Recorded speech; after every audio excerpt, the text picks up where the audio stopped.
तो बता दी। मैं आपसे थोड़ा सा ये बताना चाह रहा हूँ कि जो वैक्सीन नेशनल प्रोग्राम में आती है ना, एक तरीकेकार से आती है। अभी जो लोग प्रोपोगंडा कर रहे हैं कि जी इसराइल का एजेंडा है, डब्ल्यूएचओ का एजेंडा है, ऐसी हरगिज कोई बात नहीं है।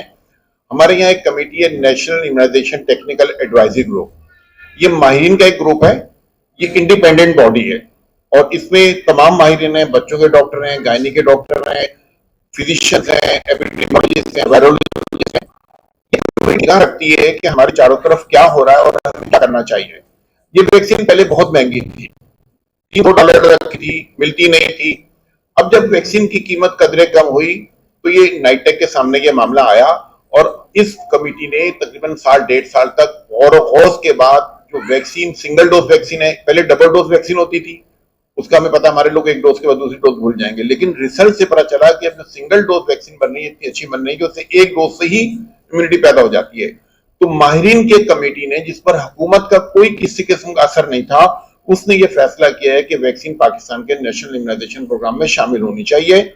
इतना बड़ा फैसला करने से पहले वैक्सीन की सेफ्टी के बारे में बहुत गौर किया जाता है, क्योंकि ये 2 करोड़ से ज्यादा लोगों को लगेगी। पहले मरहले में सिंध, पंजाब, आजाद जम्मू कश्मीर और इस्लामाबाद में लग रही है, अगले मरहले में ये केपी और बलूचिस्तान में लगेगी।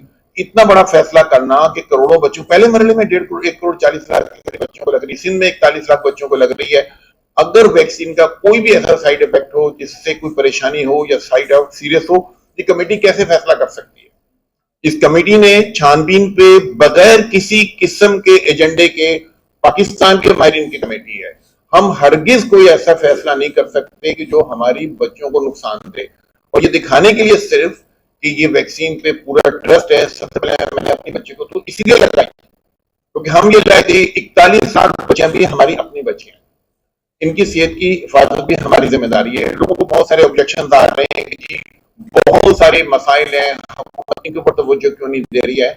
इस वक्त हमारे ईपीआई प्रोग्राम में 12 वैक्सीन मौजूद है, ये 13वीं वैक्सीन है। देखिए, अस्पताल बनाकर इलाज करना कोई बहुत बड़ी बात नहीं है, एक मरीज पर लाखों का खर्च होता है, वैक्सीन चंद हजार में आपको इस बीमारी से बचाती है, उस अजियत से बचाती है। ये हमारी जो बहन है, ये तो सर्वाइवर है, अल्लाह की मेहरबानी है, जिनका इंतकाल हो गया। हर साल 3,000 का इंतकाल होता है। सिर्फ पाकिस्तान की पिछले 20 साल की गिनने 60,000 औरतें, उनके बच्चों का तसव्वुर करें कि उनका क्या हाल होता है। तो ये वैक्सीन बहुत हमने छानबीन के बाद लेकर आए हैं, मुस्तनद वैक्सीन है, जिस कंट्री की बनी है उसकी टेक्नोलॉजी है, ये कुछ महीने पहले साबित हो चुका है, आप मेरी बात समझ रहे हैं। बेहतरीन टेक्नोलॉजी उस मुल्क की है जहां से हमने वैक्सीन लगाई है। तो आप इस बात को बराए मेहरबानी सबको बताएं। इनफर्टिलिटी की बात होती है तो क्या मैं अपने बच्चे को पहले ये वैक्सीन लगाता? क्या सबसे पहले सवाल ही नहीं पैदा हो। तो ये हमने जो जिम्मेदारी है इतने मुल्क के बच्चों की सोचने के लिए, तो बड़ा मेहरबानी जो डॉक्टर दिए उनका क्या काम है इस बारे में अपनी राय देने का। वहां इस सुनहरी मौका जाया नहीं होना चाहिए, वैक्सीन की कमी ज्यादा से ज्यादा होनी चाहिए।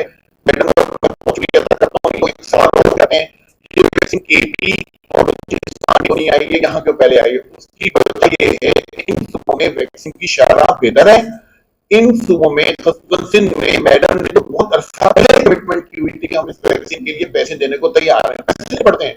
दूसरी बात, वैक्सीन जब शुरू में आती है हमें थोड़ी बहुत कम कीमत की मिलती है, लेकिन अगले 3-4 साल में इसकी हर साल कीमत हमें पूरी देनी पड़ती है। तो ये वैक्सीन जो है इसको कोई बाहर का ना समझिए जाए।